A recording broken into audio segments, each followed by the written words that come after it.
Então, uma pessoa que saiu predestinada de casa, igual ele foi pintado aqui, ele vai fazer isso. Eu tenho a chance de executar a pessoa, que eu já saí para matar, e aí eu tenho a oportunidade de atirar no meio do peito dele, que seria mais fatal, ou na sua própria cabeça. Eu atiro em regiões mais baixas, porque olha a altura dele. Ele atirou aqui, ó, na região baixa, porque o rapaz era mais alto. Se ele quisesse acertar em algum órgão que era fatal, ele tinha levantado a mão, em razão da altura deles. Mas ele não fez isso. Então isso demonstra claramente que ele só fez isso para defender sua própria vida. Ele foi lá, segundo ele, para tentar explicar para a vítima que aquilo de fato foi um mal entendido, vamos assim dizer. E aqui, senhores do júri, eu não vou subestimar a inteligência de nenhum de Vossa Excelência. O que de fato ele pensou, por mais que eu fale isso aqui agora, ou o promotor tenha falado aqui de forma diversa, só ele no seu íntimo vai saber.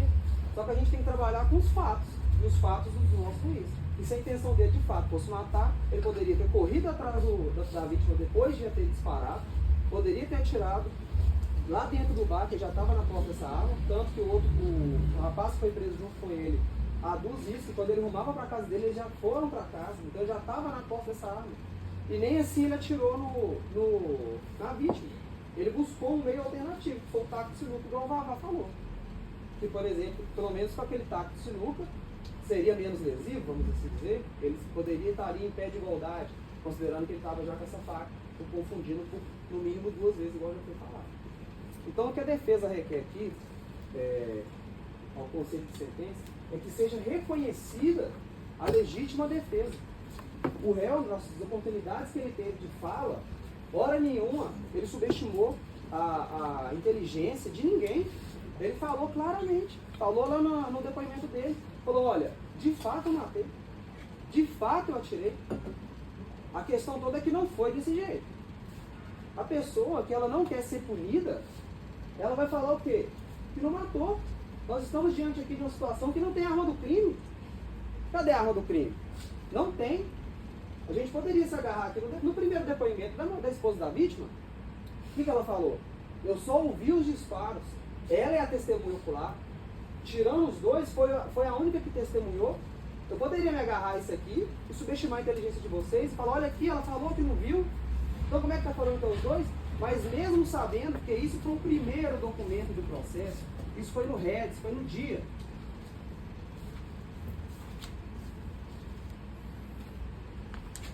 Olha o que ela fala.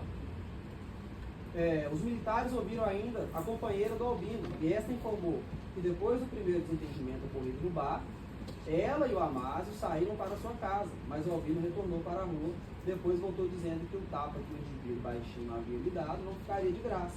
Ainda segundo a mulher, na sequência dos acontecimentos, o Albino ficou na frente da casa fazendo ligações telefônicas, possivelmente para a cidade de Jaíba. E depois de algum tempo, ela ouviu os disparos, ela não viu.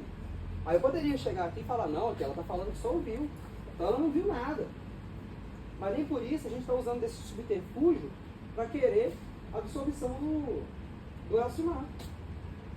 A gente está sendo assim, na completude de tudo que aconteceu, totalmente honesto. De igual forma o Elcimar foi. Ele falou, não, eu de fato, eu atirei.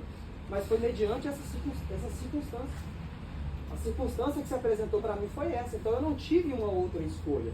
E meu poder de reação era aquele, era rápido. Ou eu fazia isso, ou a faca entrava no meu bucho. Então é um instinto natural. Qualquer um de nós aqui pode falar que não vai traficar, que não vai estuprar alguém, mas matar, nenhum de nós é capaz de fazer.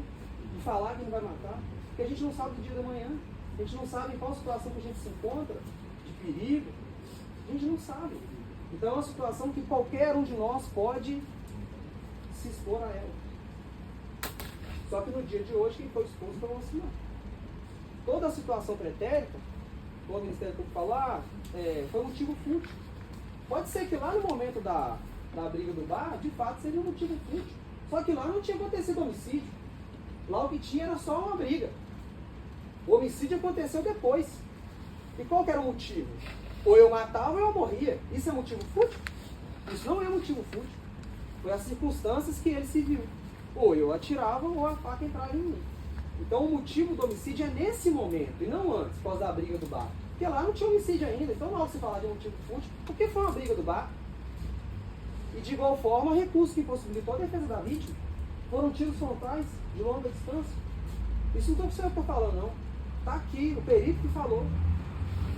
Então, considerando tudo isso que foi colocado para apreciação desse conselho de sentença, a defesa requer que seja reconhecida a legítima defesa, tá? E com isso a gente não está falando que o crime não aconteceu.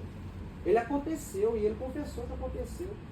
Só que na nossa legislação é permitido, em alguns casos, ainda que o crime tenha acontecido, que o conselho de sentença, com toda a sua soberania, reconheça e fale, olha, eu de fato reconheço que o crime aconteceu. Só que nas circunstâncias que aconteceu, eu tenho o poder de absolver ele, porque eu reconheço que ele não tinha uma outra alternativa. Porque se houvesse, inclusive hoje, o que seria, o que possivelmente poderia estar acontecendo? O Albino sentado aqui e o Elcimar seria um cenário possível. Então a situação é essa, não tem outra.